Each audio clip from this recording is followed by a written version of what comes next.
a lot of work goes into it, a lot of people to think. Obviously, always it starts first with ownership, having faith and belief and confidence in me and Dan's plan and our process, and so many other people to think. Our personnel department does a great job, specifically our pro personnel department.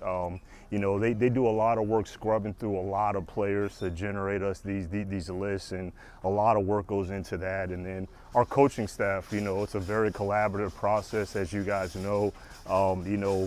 I always say, like, we want to find the right guys that fit us, and so that collaboration with the coaching staff bodes well for us in our process. And another person I wanted to point out is Brandon Sosna. We just hired Brandon last year, so this was his first real free agency this year, and I thought he did a magnificent job. He's very intelligent, he's very creative. He's an elite communicator. And I just think that he's only going to get better, but he did a remarkable job. And then also with Mike Disner, obviously he's COO now, but he still doesn't forget his roots of where he came from. And, he was also integral in this process. So you guys see me up here talking, but without those guys' help, this doesn't happen. We just remain confident in our process.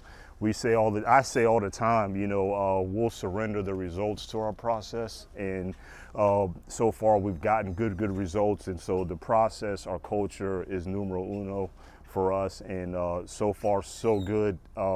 We still have some more work to do.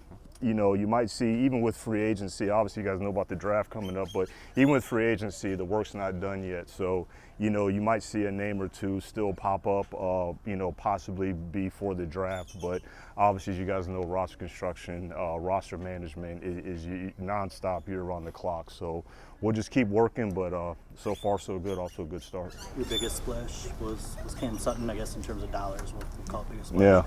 Yeah. A lot of cornerbacks on the market, a couple on the trade market, a couple on the free agent market. What was it specifically about him that you identified as a guy you saw as a fit for this program? Yeah, well, first of all, his versatility, and I'll say even before his versatility, because he's a guy that can play outside, he can play nickel, but you hear us talk about all the time, he's a football player, man. He's a football player, and he doesn't mind doing the dirty work, in both phases. He's gritty, he's physical, he's a very smart football player, and I think that's going to bode well for us. But him just being just a pure football player just stood out for us in the process. And, as you guys know, it's just a lot of guys that we look at, but like I said last year with some of our external ads, like last year we added DJ, and DJ just kept popping up. It was the same way with Cam Sutton. Cam just kept popping up and kept resurfacing, kept being the topic of conversation throughout our meetings. And so very, very happy that we got it done. And I told you guys, probably back at the Combine, that regardless of how much money that we spend, we're always going to look for the right guys. We're always going to look for the right fit. And, Cam, along with Mosley and all those other guys, he was identified as the right guy. So, yeah, we could talk about, price and what that was, but, he was the right fit for us. And I think that should be the case with any player, with however big the contract is. And, it's the same thing with Mosley. Mosley was another one that, he just fit our style. And, he's another kid that's got versatility. He can play outside, he can play inside. And, look, if Mosley didn't get hurt last year, I don't even know if we would have been able to really even be in the range to even acquire him. That's how hot start that he was off to. But what feels good about going back to the culture piece is that when we do a lot of work on the front end about their intangibles and, people that they've worked with, people that they coached them in the past. But, we do all that and we make sure that that's in place and meets our standard. But when you get the feedback after you acquire those players and feedback from the teams that they've been with, knowing that, hey, look, man, these guys are made of the right stuff, that really makes you feel good and makes you know that you got the right fit. How better do you think your secondary is in whole, and why was that such a target area, I guess, of free agents? Yeah, well, I told you guys at the end of the season that we're going to add to our defense, and we just needed to get better there. We're very young at that position, so to add some guys with some more experience, to add some guys with more versatility, But you know, we just want to get better there, and you know, we still got some young guys that are still growing, but obviously that was an area of emphasis, and it'll continue to be. How much did Aaron and Dan help with the C.J. Gardner acquisition, having known them guys from previous stops, and how much were they a part of that? Yeah, yeah. I'll tell you what, you know, when we talk about corners and talk about, you know, versatility and what we call position flex, you know, CJ was a name that we've heard Aaron Glenn talk about for the past couple of years, you know, and you know, he's always been a guy that's always been, you know, I don't want to say it's the example, but we knew that was the fit of what we're trying to bring. And you know, you see, like he's a real dog, and he's another guy that's a smart football player. And so again, he was another one that we didn't know if it was going to happen or not, but you know, we were fortunate enough that the market, you know, came to a place that we were able to make it happen. But his familiarity with Dan and specifically AG, that was a big seller, and we were very, very fortunate that he's had that prior relationship. Expand on that. Did that come about late just because of the way the market developed? I mean, with him and you sort of. Yeah, because you know, just being transparent, you know, first of all, like, our grades from our pro personnel department were sky high through the roof, and what he did as a safety. And you know, luckily, with the ball production that he had, it was justified. And obviously, you know, we invested in Tracy, and he's going to come back from his injury, and he's on track. We fully expect Tracy to be back, and Kirby showed a lot of promise last year. So it's not like we were kind of like eager to acquire another like starting level, high level safety. But you know, with the position flexibility that he has to play safety, to play nickel, and the way it all kind of went down is when I saw the grades and the ball production and all that, it's like, okay, this guy's probably getting top safety money, and we're just not going to be in that market. And so as kind of probably midway through the week, I just kept following up with his agent, and my rides home, usually that's my decompression space, but I just kept calling Kevin, just checking in and saying, hey man, what's going on? And that just kept escalating, and then it escalated all the way up until, I want to say, like Friday we had a good conversation, and then Saturday we followed up again just internally as a group, and then even Sunday morning when it, you know, it was just another one of those routine calls, and it just happened to escalate till, you know, we kind of got in a position we could get it done. Calling him on the way home from the office every day? Yeah, and usually it's just like maybe a podcast or something, or maybe some music, but often it's just quiet. But yeah, I was making a lot of calls on my ride home, but you know, luckily it boded well for us. How those phone calls, how much time do you give these players' agents to get back to you to say yes or no? Well, that's a good question. You know, the big piece in that, Danny, is just the transparency and the openness, and letting them know, like, you know, we're under some kind of deadline or timeline, because you know, you can put all this emphasis in one player, but you don't know if you're going to get that one player. So if you're putting all your marbles in that basket, you know, all those other players that you're having dialogue with their agents, they might be signing elsewhere. So we just always kind of keep open, transparent dialogue with them, and but it usually works out good in that way. What's the reaction like when you land a player like that and it all comes to fruition for you?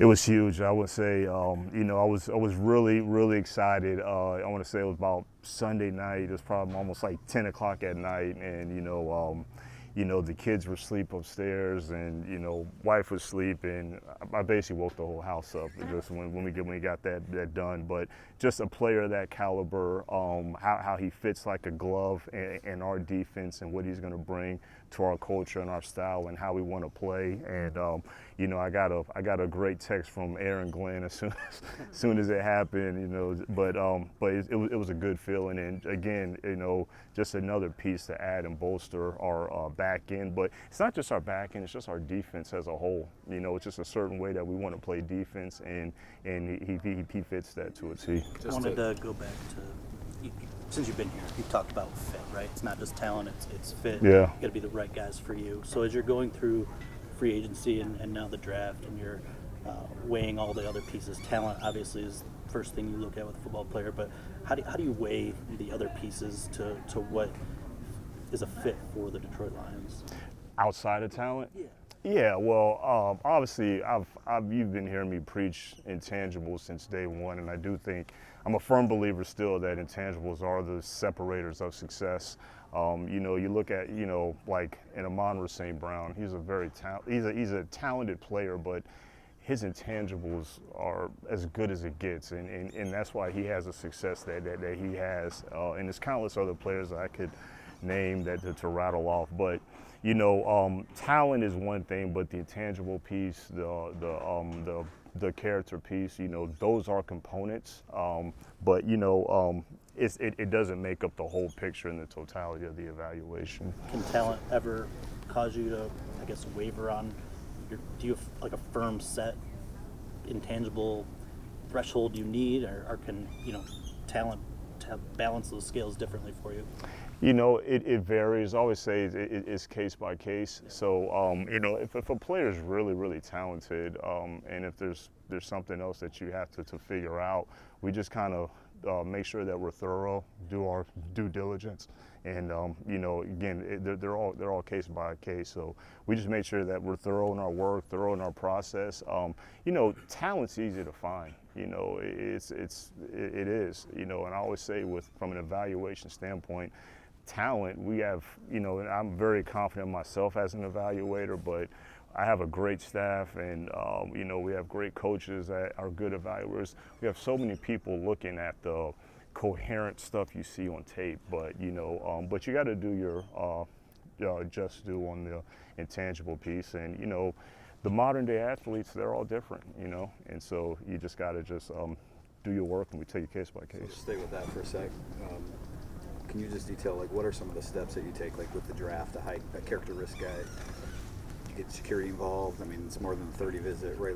What level do you go to need to, or try to feel comfortable with somebody and any sort of character risks that they bring to the team? Well, Dave, I'm not going to tell you everything that we do. So, I mean, I don't think that'd be wise for me to do, but I would say that we are very thorough when it comes to that. There's no stone unturned, and we're very thorough on that. What do you need to hear or see? Is it about accountability? Is it about, where we talk about the love of the game, right? What can sort of overcome some of those things, right? People are young and they make mistakes. So what do you, when there's character risks, is there something that you need to see to feel good with somebody? Yeah, again, it's always case by case. These kids are young college kids, and I've read a lot of things about just kind of from a brain standpoint, where your frontal lobes are developed at that point, and some of the things that I did in college, I probably wouldn't want anybody to know about. But so again, you got to just take it case by case. But you kind of asked about what is the one thing, and I'd say football character is probably the biggest thing, is in terms of just your passion for the game, your mental toughness, leadership, work ethic, accountability, all that stuff. That always reigns number one. Well, I'm asking because of Jalen Carter, just to put that on the table. I don't know if you have any thoughts on how hard he could be in the mix for you as a 6. How much work would you be doing? We're actually going through meetings now, and we actually haven't gotten to interior defensive line yet. Obviously, I've seen his film in the past, but when we get into the meetings of interior defensive line, I have a little more clarity about that. Just going to ask if you guys do say a 6, and obviously a lot of things can happen with that, but how many players are realistically there for you? Do you have a group, a number? Is it because I think we talked about that when you were at 7 before, and I think you said there was a specific group of guys, a number. I'm just curious if you're... That's a good question, Tim, because in 21, there was that cluster that I felt pretty confident about at this point. And even going back to last year, I had told you guys that, if we had to draft, we were at 2. If we had to draft that day, that we felt pretty confident. I can't say that's the case right now. Just being honest. It's just still more work to do. We've already done a lot of work, but again, like I talked about the process, we just kind of surrender the results to that, and we're still going through the process, still more work to do. But we'll make sure that we get to a point where we're going to make the best decision and add the best football player for us. How well do you have to know the other team's needs, especially when you have a scenario like Chicago trading, and that affects who's left at 6 for you? Yeah, that's a good question. You know, our pro personnel department does a magnificent job of identifying those team needs, and you know, now from our standpoint, you know, we always say we're just going to just take the best football player for us. You know, we don't have a depth chart in our draft room. I just think you can make a lot of mistakes with that. You know, I've been in regimes in the past that have had a depth chart in the draft room, and I just never really been a fan of that. So we just kind of look at, and I think that kind of everything that we've done out of free agency, you know, I think that we're in a better position to really just take the best player available, and you know, just kind of add the right fits and good football players. But our pro personnel department, they spend a lot of time identifying those team needs, and it's a resource that we utilize heavily. Do you feel like sorry. Go ahead. So you're saying the other teams would have depth charts of each position of that they would draft, like at their position, or what? Yeah, I just, you know, everybody has question marks, you know, on their team. Everybody has, you know, either a question mark of a depth spot at a certain position. It might be a starter role, on your current team, and so, when you're approaching the draft and you're just looking to fill those question marks, fill those holes, I do think that can equate to some mistakes, and kind of because, you know, I say back in St. Louis even, you know, it got to a point where we had a pretty strong defensive line, and you know, we had some concerns elsewhere, but we just kept adding to our defensive line, and you know, it just turned into this beast that was just, you know, a strength of the football team. So again, when you're trying to stick to that depth chart and you're trying to fill every hole in it, it's just, I just think, you know, that's not the way that we do it, and you know, we just try to take the best player for us. You've talked about fully supporting Jared, and that's kind of the key to success, is making sure you guys have fully supported and put things around it. I'm wondering, is there anything contradictory to that with the potential of drafting a quarterback in the first round? Is there any threat to a quarterback feeling supported if the team has drafted a quarterback Let the early? record show I did not ask the quarterback question. Yes. Want to be clear? That's our first tweet. Dave, you can still ask a quarterback, because I expect a quarterback question to come from you, but Maybe the pre-draft one I'll hit you with that. it's a good one, Dave. No, serious. You know, I think the whole thing about that is transparency and communication, and you know, I communicated with Jared at the end of the season about, you know, just like I told you guys at the combine about just, we got Jared, but we didn't have anything else behind him. So just letting him know that, you know, look, man, we got to get some more behind you. You know, I think, we are in a unique position, you know, with all the picks that we have to, you know, add, you know, maybe a pretty talented guy if we go that direction. But, you know, again, it doesn't have to be the first round, it doesn't have to be the second round. It can be at any point. But I just feel like we're in a good place right now, but we just kind of keep the communication open. And just so, you know, as you're saying, if Jared, you know, if we were to go that direction and add one, he's aware exactly what we're doing. You did say backup quarterback was a priority. I mean, how do you feel about essentially rocking with the same quarterback spot? Yeah, well, you know, we really liked Nate. Like, we really did, and I'm all aware of the mystery behind Nate about the lack of game experience, and you know, but we did like Nate. You know, we were looking at some other quarterbacks that had a little bit more game experience, but obviously it just didn't work out. But it's not like we had a pool of experienced quarterbacks that we were just looking through, and then this don't work. I mean, really, it was really down to 3 guys, really, including Nate. So it was just only looking at like really 2 guys that we were kind of just looking at. It didn't work out, and so and we let Nate know that as well, and his agent, about what our process was. And I just think that when you're honest with the players, you just it's better. It's a better approach, and that's the best approach. That's the only approach that we use. But yeah, I mean, we still like Nate. If we do add another one, then obviously, Nate would be competing. You feel like you've created more options for yourself in the draft based on what you've done for agency? Yeah, again, going back to the, drafting for need, it just, I'm a lot of mock drafts probably had us, taking 2 DBs in the first round at 6 and 18. I mean, I'm not gonna say I never look at it, but obviously what we've done in free agency put us in a good position. But again, that doesn't rule out that we won't still take a DB. I mean, again, it's just like I was telling Danny about the defensive line. Back in St. Louis. Just trying to just create a beast and just create a position of strength on our football team. But I do think that is giving us flexibility to really go any direction that we want, and it's a good spot to be in. What about proposals?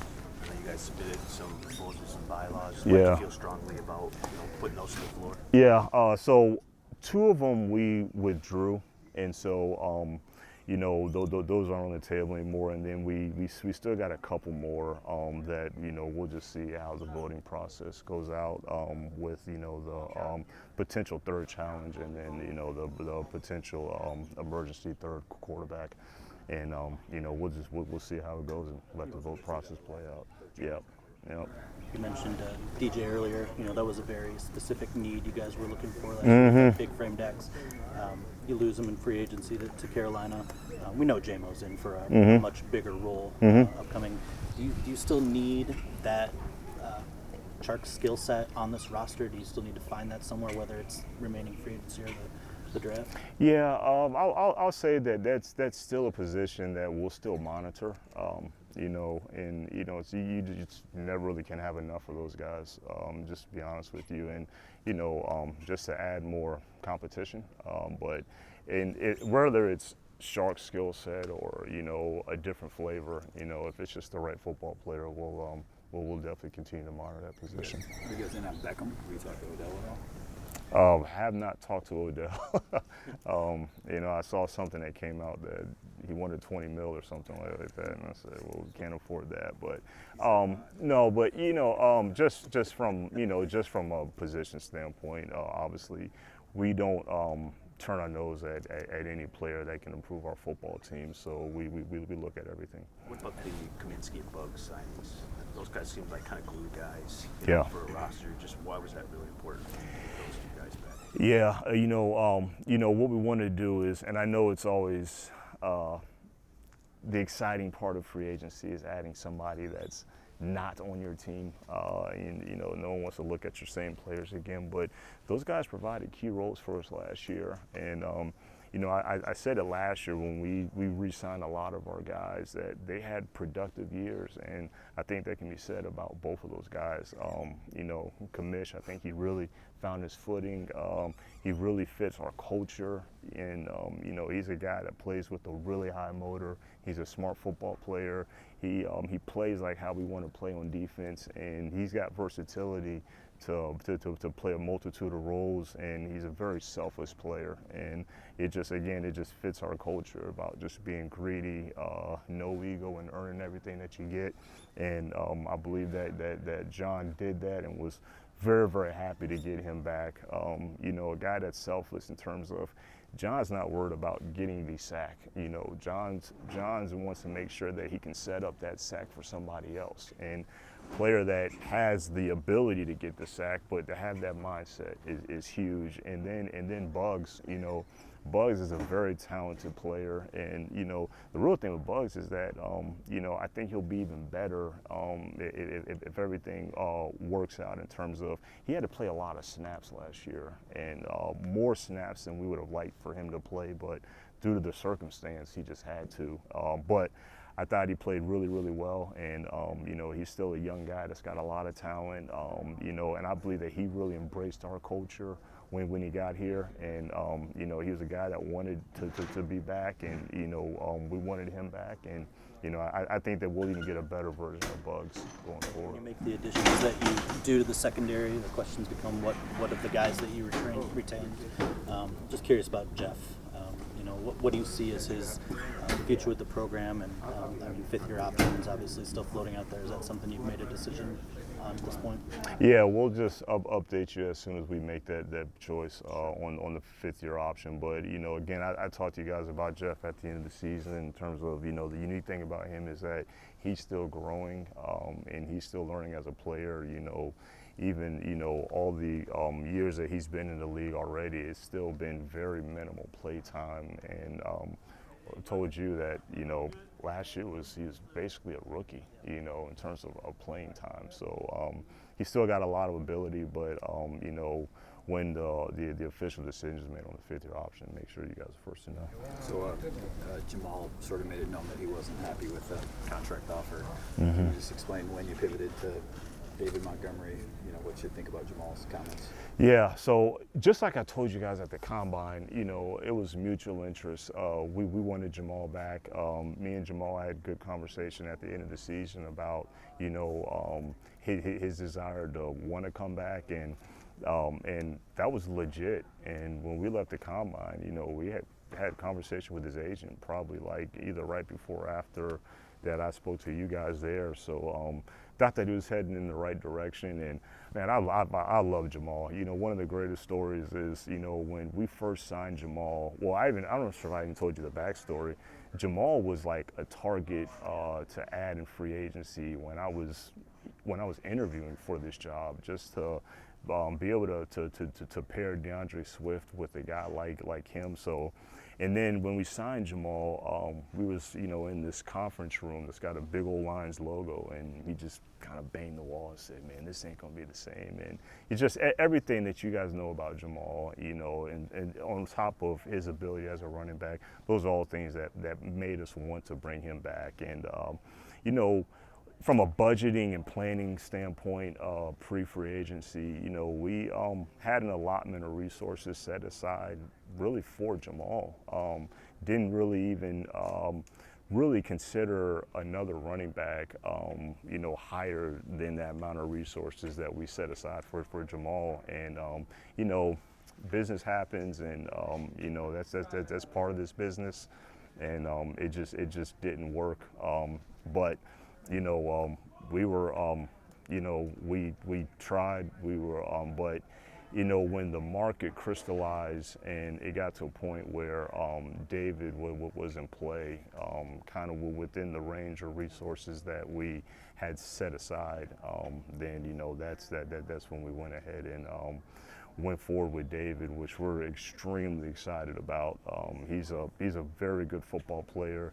He's one of the guys that, you know, me and Dan talked about a lot about when we play them. I mean, you know, yes, you're definitely concerned about Fields running, but really concerned about David Montgomery. Just kind of, he's a hard guy to bring down. I mean, ever since college, you know, Iowa State, he's always kind of been at the top of forced tackles missed, and you know, he's a hard guy. He's a tough runner. He's good in the passing game. He's a good runner. So he's a great addition, but definitely we try to make it work with Jamal, and it just didn't happen. You were structured with a few different guys. Vaitai in particular, that's a guy that missed a season with a back injury. Where's he at? What obviously would speak to some level of confidence that you expect to be back and competing for that job? Yeah, absolutely.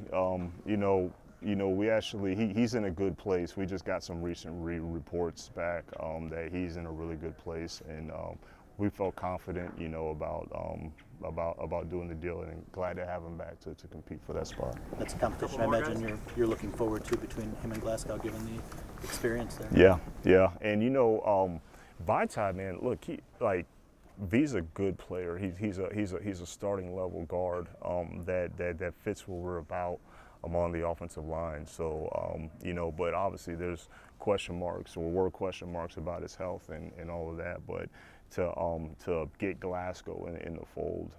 And you know, Glasgow's a guy that's got position versatility as well. You know, obviously, you know, we all know about his ability at guard, but you know, the stuff that he did at center on tape last year was really exciting. So it's good to have that competition, and it should be good. Saw you just went to Alabama Pro Day.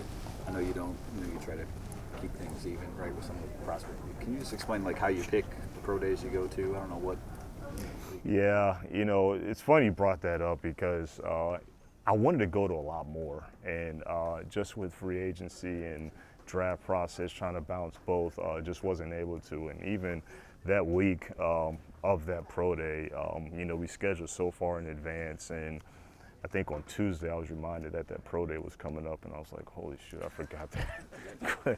But no, it was still good. But again, I plan on going to more. You can't go but to so many, but I wanted to go to at least 4 or 5 of them, but you know, just couldn't find the time. But you know, the amount of talented prospects that they had there, you know, it was worth it, and it was a good visit. We know how you, Go ahead. I mean, is it about the depth of talent then, rather than seeing one player a lot of times when you go to some? Oh yeah, because you have so little absolutely. time? Absolutely. It's the amount of prospects. You know, obviously they're very talented prospects, but you know, it wasn't there just to see one guy. You know, there was multiple players that, you know, it was good to get up close on, get an eye on. Obviously, I saw them live when they played Texas earlier in the season, but just to get a refresh on those guys was good to get. I'm just really curious when a guy like Lamar Jackson comes available, or Jalen Ramsey, some elite level all-pro talent. Can you just explain the importance at the GM position of at least having the conversation, whether it develops or not? I imagine every guy that comes available like that, is there conversations in the building about just what it would look like? Yeah, I mean, you know, I don't think we're ever going to be at a point where, you know, we are not going to look at an opportunity to improve our football team. But at the end of the day, you know, I'm not going to comment on, you know, another player's, you know, situation or any of that. But if there's an opportunity to improve our football team, we always look at it at all times.